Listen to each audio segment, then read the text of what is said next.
Hallo allerseits, ich bin Peter Pernsteiner, ich bin heute im Bürgersaal in Taufkirchen an der Vils und bin hier zu Gast bei den Eisenbahn- und Modellbahnfreunden Taufkirchen. Die haben hier einen Fahrtag, eine Jubiläumsausstellung und ich begrüße jetzt den Rudi Meindl, den Vorstand des Vereins. Hallo und grüß Gott. Ihr habt hier eine kleine Ausstellung aufgebaut zu eurem 35-jährigen Jubiläum. Ihr seid also jetzt seit 35 Jahren im Bereich Modelleisenbahn aktiv. Ja genau, vor 35 Jahren wurde der Verein gegründet. Wir haben klein angefangen, haben viele Höhen und Tiefen erlebt in der Zwischenzeit und haben nun gesagt, für 35 Jahre ist ein Jubiläum fällig und haben die Veranstaltung organisiert. Und ihr seid heute ungefähr 50 Mitglieder, habt ihr Jugendliche auch? Wir haben 57 Mitglieder momentan, davon sind 5 Jugendliche. Das ist toll, man sagt ja immer, Eisenbahn, Kinder interessiert nicht, aber es ist jetzt anscheinend am Werden. Ich habe schon von einigen Vereinen gehört, dass tatsächlich die Jugendarbeit wieder neu anfängt, dass Kinder wieder Spaß finden. Es ist wieder im Kommen, die Kinder entdecken, dass sie kreativ sein können und was dann auch noch ein bisschen dazu kommt, die Digitalsteuerungen, können ein bisschen mit Computer arbeiten. Aber die Jugendgruppe, die wir zurzeit haben, sind also handwerklich begeistert. Sie wollen löten, schrauben und das gefällt ihnen recht gut. Und was sehen wir hier in dem Bürgersaal? Was ist hier alles aufgebaut?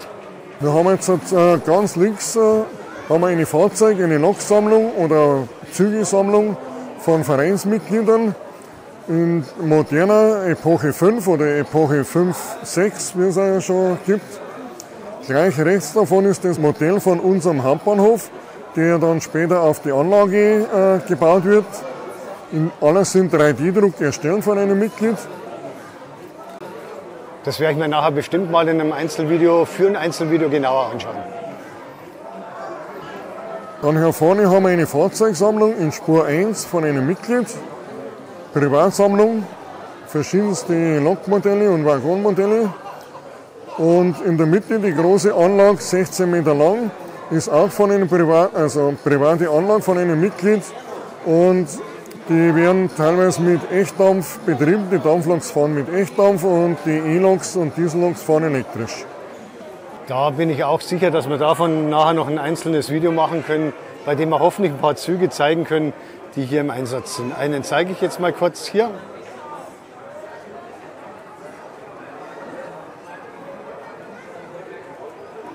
Und nebendran ist noch eine große, lange H0-Anlage aufgebaut. Ja, das sind die Bockel von Zurfreunde aus der Hallandau. Und die haben eine 23 Meter Anlage hier aufgebaut. Das ist nur ein kleiner Teil von ihrem Repertoire. Sie haben insgesamt über 100 Meter so Module, auch Kurvenmodule.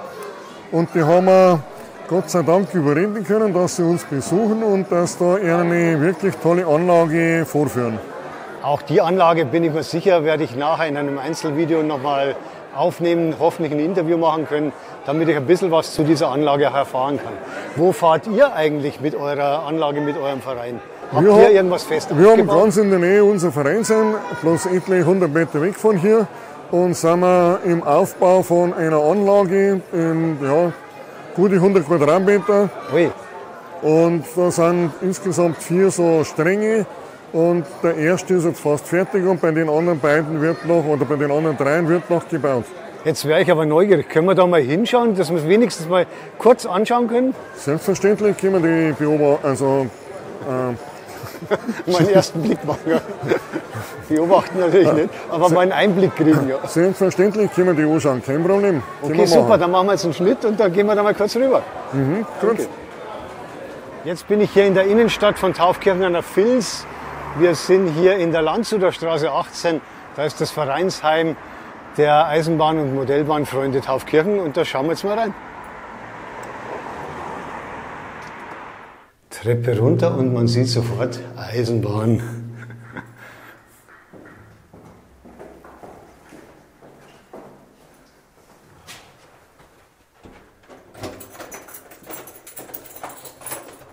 Und jetzt sind wir hier in diesem Raum, in diesem schönen großen Kellerraum mit 100 Quadratmeter ungefähr. Und da ist einiges geboten. Was sieht man denn jetzt hier an Details, an Anlagenarten? Was ist denn an Gleissystem eigentlich verbaut? Wir haben auf dieser Seite 2 Leiter Gleichstrom in H0 und Das ist unsere Nebenstrecke, nachgebaut nach Vorbild. Das ist der Bahnhof Velden an der Vils, an der ehemaligen Bahnstrecke Dorfen-Velden. Der Endbahnhof war das früher. Mit den Originalgebäuden im Lasercut hergestellt. Aus zeitmäßig 1960, 1970. Gefahren wird hier mit einer Intellibox. Ja. Und die Weichen werden hier einfacher geschaltet, aber wahrscheinlich auch intern digital, nur eben mit manuellen Stellpulten. Bei Vereinsbetrieb kann man es manuell schalten und kann rangieren, und bei Ausstellungen fahren wir mit Automatik. Ui, Maibam-Aufstellung. Mhm.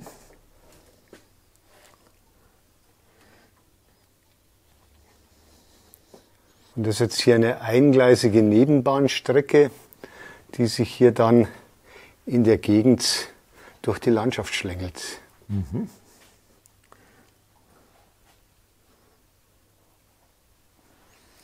Und jetzt kommen wir langsam nach Taufkirchen-Vils.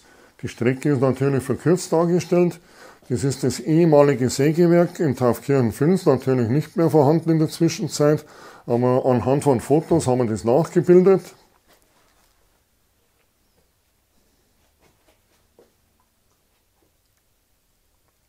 Dann mit Schmalspurgleisen, die hier dann das Holz verschieben können.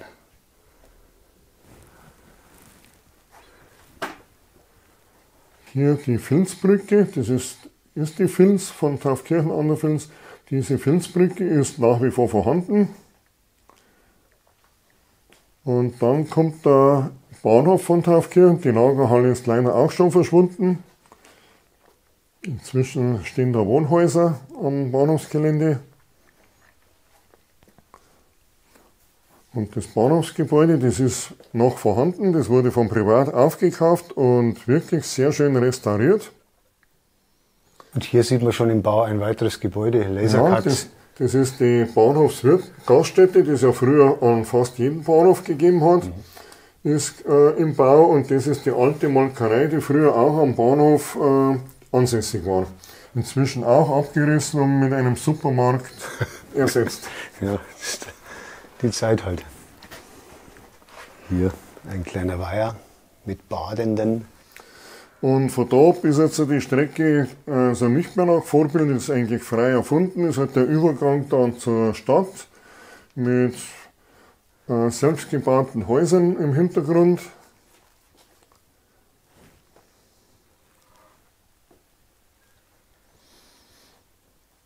Und da ist halt die Großstadt, der Großstadtbahnhof ist noch in Planung. Ist das jetzt der Bahnhof, den wir drüben dann in der Ausstellung gesehen haben gerade? Genau. Oder als Andeutung, den ich mir dann später noch in einem Video separat anschauen muss? Ja, richtig. Das ist der erste Entwurf als Skizze wegen der Platzgestaltung, Oberplatzrand. Und den wir oben gesehen haben in der Ausstellung, der kommt dann später daher. Genauso wie die Bahnhofshalle ist auch hier nur angedeutet jetzt. Und dann kommen die Hallenteile auch hierher. Das heißt, das wird hier ein richtig großer Kopfbahnhof? Nein, es ist kein Kopfbahnhof. Die Strecke verschwindet im Bahnhof und fährt hinten raus. Also angedeutet als Kopfbahnhof, Ja, aber technisch dann als Durchgangsbahnhof. Durchgangsstrecke. Ja, man muss, wenn man dann Platzverhältnisse eben doch nur beschränkt hat, selbst 100 Quadratmeter reichen halt nicht immer. Ja, der Platz ist sehr oft zu wenig.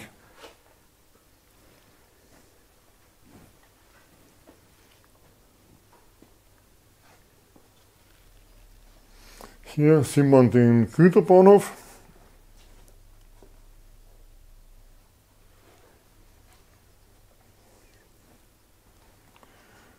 Da oben eine Werkstatthalle für Gleisarbeiten oder Gleisbauarbeiten.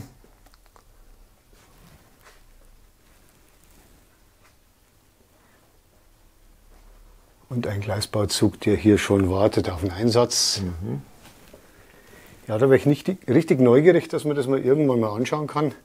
Ihr macht in der Regel so 1- bis zweimal im Jahr einen Fahrtag? Ja, richtig. Also ein Wochenende mindestens und je nach Bedarf ein zweites Wochenende. Die Termine sind auf der Homepage bekannt gegeben oder werden bekannt gegeben. Ich blende die dann auch ein im Video jetzt. Und hier ist dann das BW, auf dieser Seite Dampflok-BW, wie früher. Ein Lokschuppen wird noch hingebaut Und und, hier eine dann ganz die moderne Tankstelle für Diesel und ein ganz moderne Lokhalle mit anschließend Bürogebäude. Ja, schön, wenn man einmal was modern macht. Und hier, so wie es ausschaut, könnte ein K-System werden. Richtig, da kommt K-System, das dann auch die ganze Länge der Anlage also der Straße entlang hinterfährt.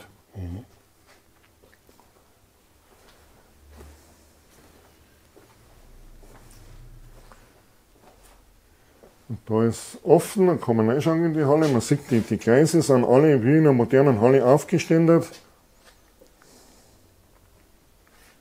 Büroeinrichtungen vorhanden. Ja, da muss ich jetzt meine Lampe zuschalten, aber es wird jetzt dann blenden, wenn ich sie zuschalte. Ja, doch, man kann sie erkennen. Dass hier im Büro einiges los ist. Da kann ich auch noch mal in die Halle reinschauen. Das heißt, da kann der Zug tatsächlich dann als Ganzer gehoben werden, wie das in so einer Wartungshalle ist. Ja, dann kann von allen Seiten gearbeitet werden. Hier dann ein S-Bahnhof. Die S-Bahn pendelt dann über dem Hauptbahnhof rüber bis zu der Geländestrecke. Oder sie fahren dort den Schattenbahnhof, ist auch möglich. Und das sind hier, so wie es ausschaut, dann Das Parkstellen sind fürs die K-System. Bushaltestelle, ja. Ja, dann wird ja mit dem K-System hier auch einiges am Laufen Ja, sein. es ist ein großer Verkehr in Planung. Ja. Ist halt noch in der Entwicklung, noch in der Testphase, aber die ersten Testfahrten sind schon erfolgt und funktionieren. Und dann kommen wir hier zum zweiten Teil der Anlage. Das ist der zweite Teil dann, das ist der Märklin-Teil, das ist die Märklin-Strecke. Was sind da für Gleise in Einsatz? Die guten alten M-Gleise oder K-Gleise? Ja, oder was ist die das? K-Gleise sind da verlegt und selber eingeschottet. Wie auf der ganzen Anlage alles selber geschottet. Und unten drunter ein riesengroßer Schattenbahnhof. Ja, das ist der Schattenbahnhof vom Gleichstromteil.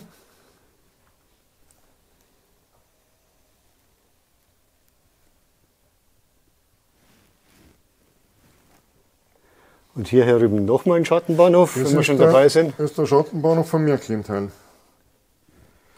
der da über die Wedel hochkommt auf die Strecke. Jetzt bleiben wir aber hier nochmal hier herüben bei dem Teil, damit man das der Reihe nach mal weitermachen kann noch.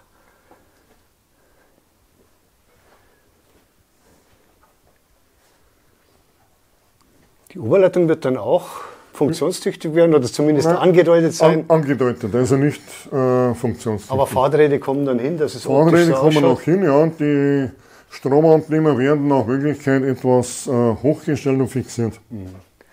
Dass sie nicht ganz oben anstehen, weil das doch für die Stromabnehmer bei den meisten Modellen ein bisschen zu strapaziös ist inzwischen. Die sind sehr filigran inzwischen gebaut und nicht mehr so robust, wie es früher mal war. Und es ist auch in die Tunnel dann sehr schwierig, da auch noch das zu machen, also einfädeln oder ausfädeln zur Oberleitung. Auch hier wieder zwischendurch ein Bedienpult für diesen lokalen Bahnhofsbereich. Hier noch ein großer Biergarten.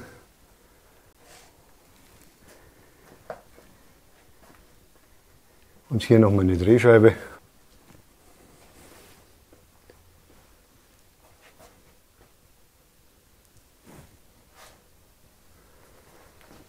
Gleisbau noch in Aktion.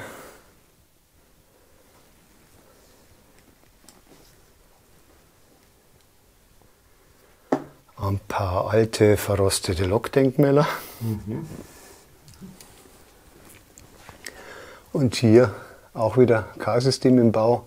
Man sieht das Magnetband schon, oder was ist das? Nee, ist kein Das ist ein Magnetband. Okay. Es wird dann eine Fisma K-Motion oder was wird das dann? Steht es noch nicht ganz fest, was es wird? Eigenkonstruktion. Eigenkonstruktion, ja.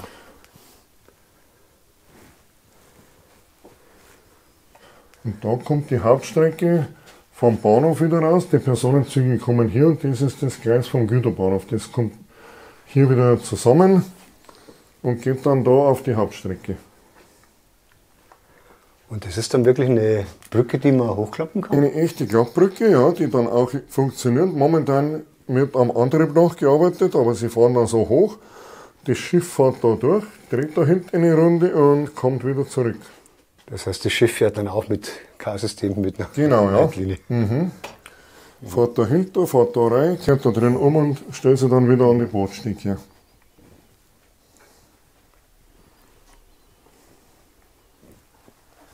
Ja, ist auch eine spannende Geschichte. Da ist einiges am Werden und einiges schon recht schön. Und man kann bei den Sachen schön sehen, wie das hier gemacht wird, wie das hier aus Styrodur geformt wird wahrscheinlich und mit Heißschneidegerät zurecht und dann eben irgendwann die Landschaft aufgebaut. Hier auch eine Lagerhalle, die schon steht, der Rest noch im Bau. Wird dann noch mit Gleisanschluss für Schiffsverladung, mit Kränen kommen wir noch hin. Das ist halt jetzt der nächste Abschnitt, ist jetzt nur Gleis- und fahrmäßig fertig. Gelände ist noch ein bisschen in der Zukunft. Und das wird dann wahrscheinlich irgendwie als Berg versteckt oder bleibt es offen als rein technisch? Das wird zugemacht und also, ja, als Berg, zumindest als Plateau, vielleicht noch irgendein Gebäude oben drauf, ein interessantes. Gut, dann bedanke ich mich beim Rudi Meindl hier für die Vorstellung dieses Vereinsheims, kann man dann fast sagen, von den Eisenbahn- und Modellbahnfreunden Taufkirchen. Und wann diese Termine sind, wo man das öffentlich anschauen kann, Fahrtage, das gibt es auf der Homepage von denen. Ich bedanke mich hier für die Vorstellung, für die Erklärung und für die Zeit. Danke auch. Schön, dass Sie da waren.